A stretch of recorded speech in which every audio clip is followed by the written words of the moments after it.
My name is Andreas Jumas, and I'm a cardiovascular disease fellow from University of Cincinnati. So we can start. No disclosures. So our case is about a 43-year-old woman with past medical history of a surgical aortic valve replacement. She received a medium-sized perceval valve. And the pathology that time was due to rheumatic etiology. She had some postoperative atrial fibrillation, has also a history of obstructive sleep apnea, and a history of heparin-induced thrombocytopenia during the postoperative period, and present to the clinic with 3 months of symptoms of heart failure, like worsening, dyspnea on exertion, leg swelling. Her weight has been going up. It seems that the patient was on prolonged warfarin therapy after the initial operation that was 3 years. But she had a loop recorder that shows 0 AFib burden, no AFib burden at all. So the warfarin had stopped about 6 months prior to the presentation. But she was continued to be on aspirin. Her physical exam pertinent findings was some lower extremity swelling, and she had a new systolic murmur, and her vital signs were unremarkable. Here is the echocardiogram that was obtained in the clinic. See that the systolic function, at least visually and when quantified, was normal. And there was moderate mitral regurgitation, and there was also moderate eccentric TR. And regarding her bioprosthetic valve function, she had severe bioprosthetic valve, aortic bioprosthetic valve stenosis, with her mean gradient was in the 90s, the velocity was 6, and her acceleration time was 173. The Doppler velocity index was 0.23. So based on that, this echo was done in the clinic. She was advised to be directly admitted to have all the required workup due to the concerns of severe bioprosthetic valve failure. So she's admitted. Her EKG shows sinus rhythm and PACs. Her X-ray was no significant findings. She had in her labs no anemia, mild creatinine elevation from her baseline. How old is the valve? How old is the valve? The valve is 3 years old. Okay. Yes. And 3 years old on. 3 years old. Keep going. Yes. And post the valve, 2.5 years was on warfarin. And the symptoms are new of 3 months. And no other findings in her labs except for mild creatinine elevation. So she undergoes a transesophageal echocardiogram that shows severe calcification of the aortic valve, lifted restricted motion. There was concern for paravalvular regurgitation, and compared to the prior valve, I will go one slide forward. Compared to the prior valves 3 years ago that had the TE, there was concern for displacement of the valve, and also there was significant calcification and signs of restricting motion. Let me ask you a question to the panel. Yes. So what do you guys think about somebody who gets at the age of in the mid-40s a perceval valve? Unfortunately, we don't have a surgeon here to comment more on no, but we don't need valves. a surgeon to say perceval valve in a 40-something-year-old is not a good idea. I mean, I think we have to have a serious conversation about, either an Onyx-type mechanical valve, or if you're worried about bleeding, et cetera, childbearing, et cetera, then a Ross procedure. Yeah, my comment on that was that the patient was specifically said that she didn't want to be on warfarin and the mechanical valve. That's why. So, but the Ross, I mean, in Jeopardy, they were mentioning. The other procedures. Like 4 possibilities for non-anticoagulation. Rhonda, were you going to say something? Yeah. So, I mean, I think that, the question is your question a perceval valve or just doing a bioprosthetic valve in a young patient? Yeah. I think we're going to learn a lot about this in the coming years. When you think about lifetime management, how long will a bioprosthetic valve last in a 40-year-old? Not very long. if you think about, the likelihood that someone like this is going to get away with, very few surgeries, it seems actually unlikely outside of doing a mechanical valve. I don't know if it's the craziest thing. If you do a bioprosthetic valve, you do a few TAVRs, by yourself, But 30 years. what about the choice of valve? What about the choice of valve? Specifically the Percival? Yeah. I don't know why the Percival. That I'm not sure. In terms of a bioprosthetic, I think we have valves that seem to have maybe better durability than the Percival valve.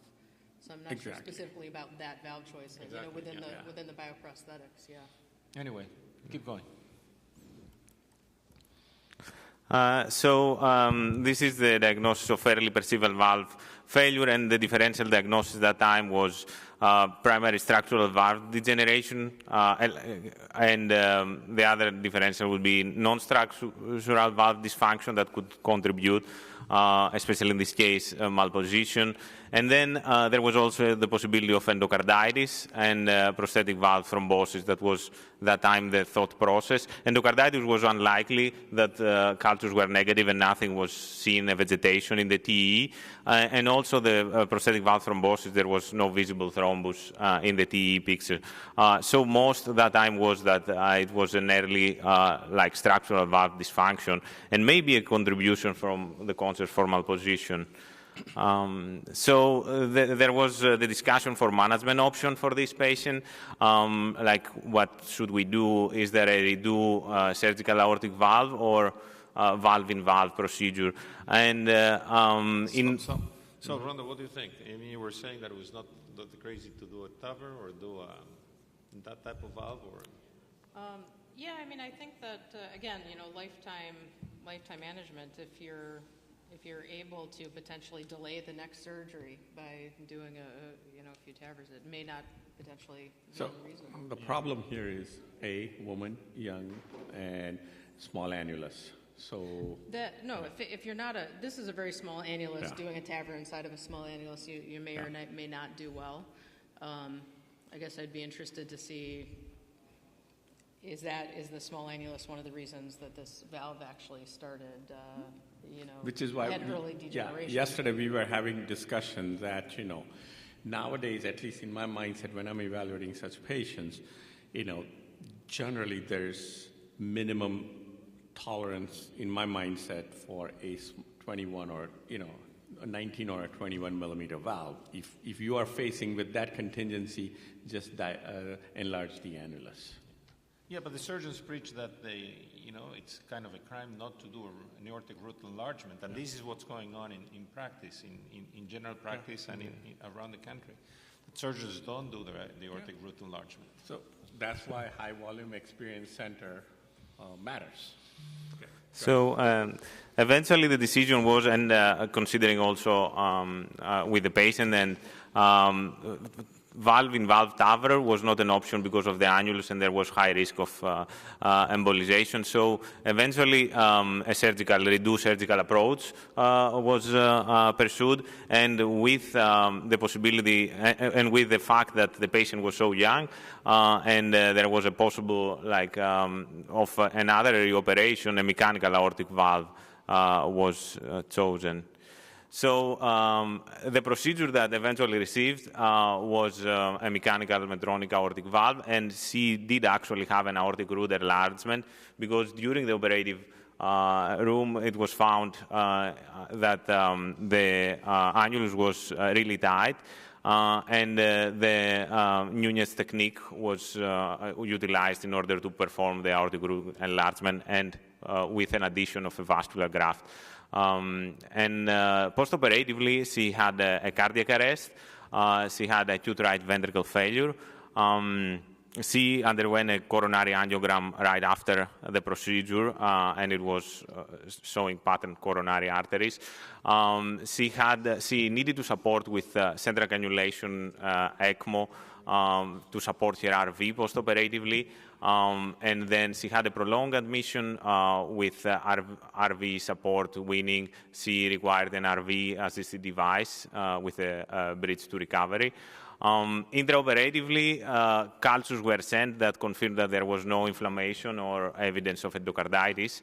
The pathology report showed that there was some fibrinous thrombus and calcifications, severe calcification in the valve.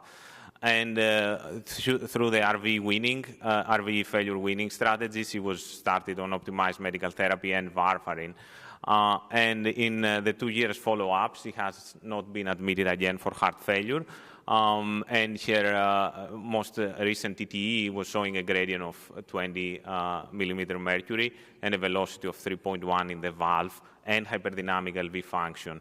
Her gradient in the post-discharge, in the discharge TE was 18, and she had some paravalvular leak, mild paravalvular leak in the mechanical valve, that the decision was made not to intervene more on that, given the morbidity of her procedure and the prolonged admission. Thank you. Thank you. Any comments from the?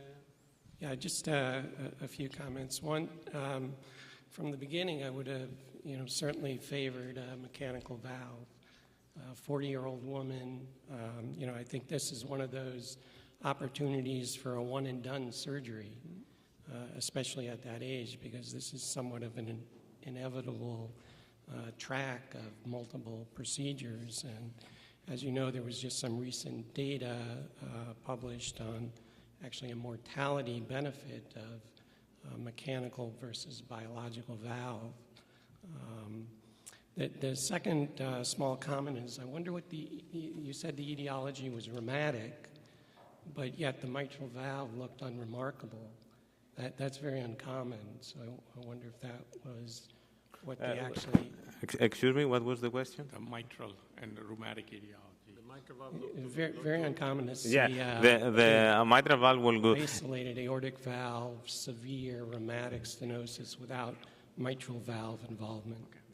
So the rheumatic etiology of the valve was suggested from the after removal of the valve in the OR. Initially, the preoperative TE for the first valve was suspicious if there was subaortic membrane stenosis that would cause the pathology, but in the operating, during the procedure, although the TE was suggestive for possible subaortic membrane causing the pathology, it was not confirmed in the OR, and actually the rheumatic etiology was a post-OR diagnosis from the way the valve was looking macroscopically in the OR and in the pathology. Okay.